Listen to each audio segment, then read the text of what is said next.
Hello everyone, कैसे हैं आप सभी लोग।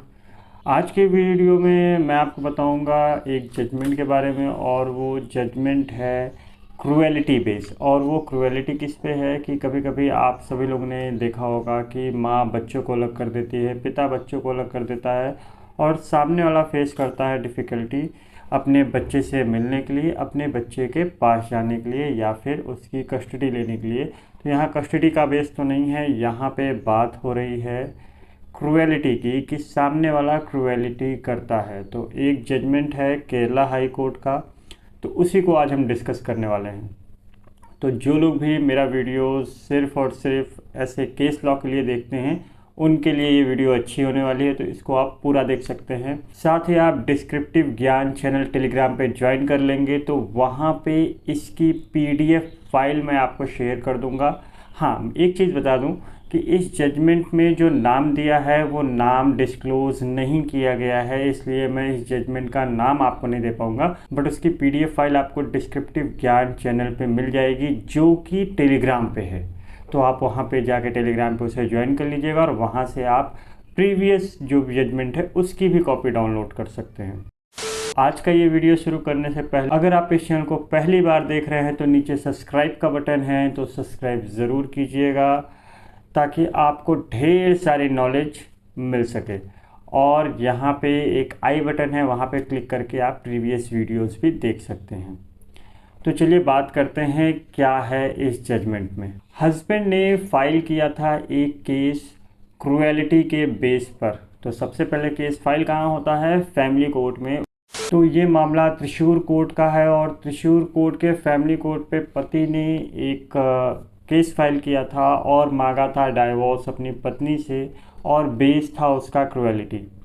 तो त्रिशूर जो फैमिली कोर्ट था उसने हस्बैंड की इस जो पिटिशन थी उसको खारिज कर दिया, और कहा कि जो आपका आधार है वो सही नहीं है। अब उनका आधार क्या था? उनका आधार था कि जो मेरी पत्नी है वो मुझे मेरे बच्चे से मिलने नहीं देती, साथ ही साथ आज तक भी उसने जब जब भी कंडीशन हुई है मिलने नहीं दिया है। तो जो हस्बैंड थे उन्होंने हाई कोर्ट में फ़ाइल कर दी अपील, और हाई कोर्ट में फ़ाइल करने पे उन्होंने क्या क्या दलीलें दी, कोर्ट ने उनके दलीलों को सुना और जजमेंट दिया। तो उनकी दलीलें क्या थी? सबसे पहले, शादी 2009 में हुई थी, और पति का कहना था कि जो पत्नी थी वो हमेशा लड़ती झगड़ती रहती थी उनसे। तो और उसके बाद तो उनका वैवाहिक जीवन उतना अच्छा नहीं था, और 2 साल बाद उनको एक बेटी पैदा हुई। बेटी पैदा हुई तो चलिए ठीक है, बेटी पैदा हुई, बट वो पत्नी उनके साथ नहीं रह रही थी उस समय, वो थी अपने मायके में। और बेटी पैदा होने की भी खबर उनको उनके रिलेटिव्स से मिली, जो फैमिली फ्रेंड्स होते हैं उनके माध्यम से उनको मिलती है। अब वो और उनके परिवार वाले जाते हैं बच्ची को देखने, तो परिवार वाले किसके? पत्नी के परिवार वालों ने उन्हें उनसे मिलने भी नहीं दिया। साथ ही साथ बच्चे की ना कोई फ़ोटो, ना ही किसी तरीके का मेल मिलाप करने दिया गया, ना उनके माता पिता को, ना ही खुद जो बच्ची के फादर थे उनको भी मिलने नहीं दिया गया। पति ने बहुत कोशिश की अपने बच्चे से मिलने की, तो जो जिला विधिक सेवा परिषद होता है उसके हस्तक्षेप के बाद ही बच्ची से उसका पिता मिल पाया। यहाँ पे इन सारी कंडीशन को कोर्ट ने सुना, और कोर्ट ने इन सारी चीज़ों को सुनने के बाद जो वर्डिक्ट दिया वो इस तरीके का था कि पत्नी ने जानबूझकर पिता को बेटी के अधिकार से वंचित किया है, और यह मानसिक क्रूरता के अलावा कुछ भी नहीं।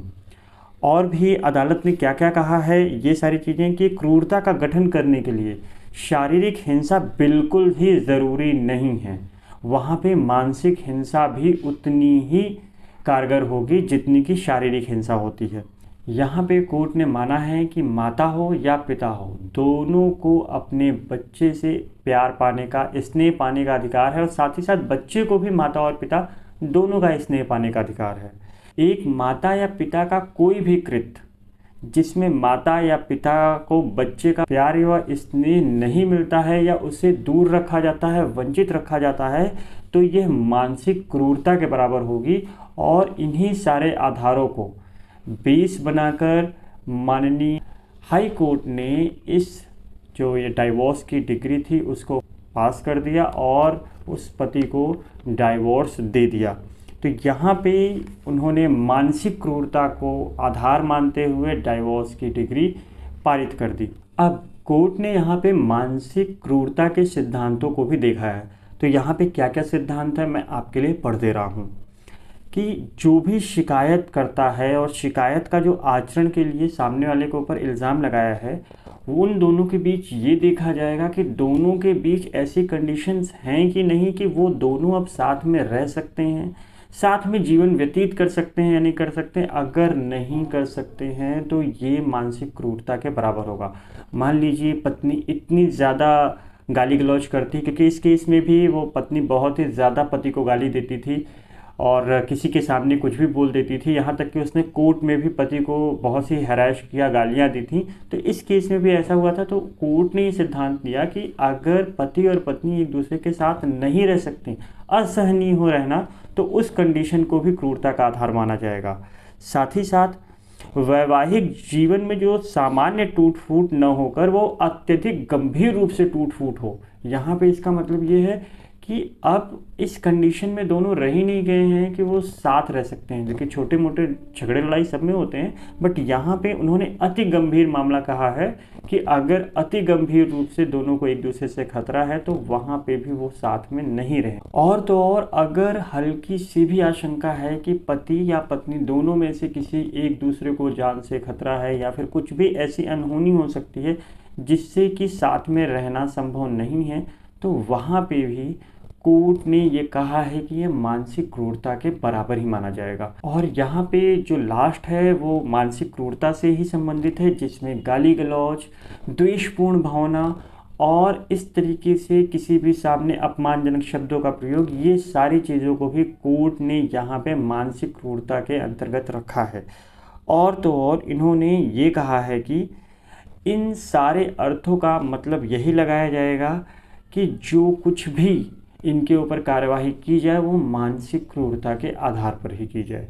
साथ ही साथ कोर्ट में यहाँ पे एक चीज़ और मेंशन की थी कि हिंदू विवाह अधिनियम की धारा 23(1) के अंतर्गत जो निचली कोर्ट थी, उन्होंने यहाँ पे कहा था कि दोनों पक्ष के बीच अपील की तो अनुमति उन्होंने दे दी। साथ ही साथ अगर उन्होंने जो सामने वाला पक्षकार था वो क्रूरता को किसी तरीके से माफ़ कर देता तो यहाँ पे उसे इस तरीके की तलाक की डिग्री प्राप्त करने की अनुमति नहीं होती। इसका मतलब ये है कि जो पति है या पत्नी है जिसके ऊपर भी क्रूरता हुई है, वो अगर सामने वाले पक्षकार को माफ़ कर देता है तो वहाँ पे उस कंडीशन में उसको डाइवोर्स की डिग्री प्राप्त नहीं होगी। तो ये था पूरा जजमेंट। मैंने सोचा कि आपको इस जजमेंट की पूरी डिटेल्स बता दूं। तो अगर ये वीडियो आपको पसंद आया हो तो इसे लाइक कीजिएगा, दोस्तों के साथ शेयर कर सकते हैं और चैनल सब्सक्राइब करना मत भूलिएगा। तो फिर मिलते हैं अगले वीडियो में। जय हिंद।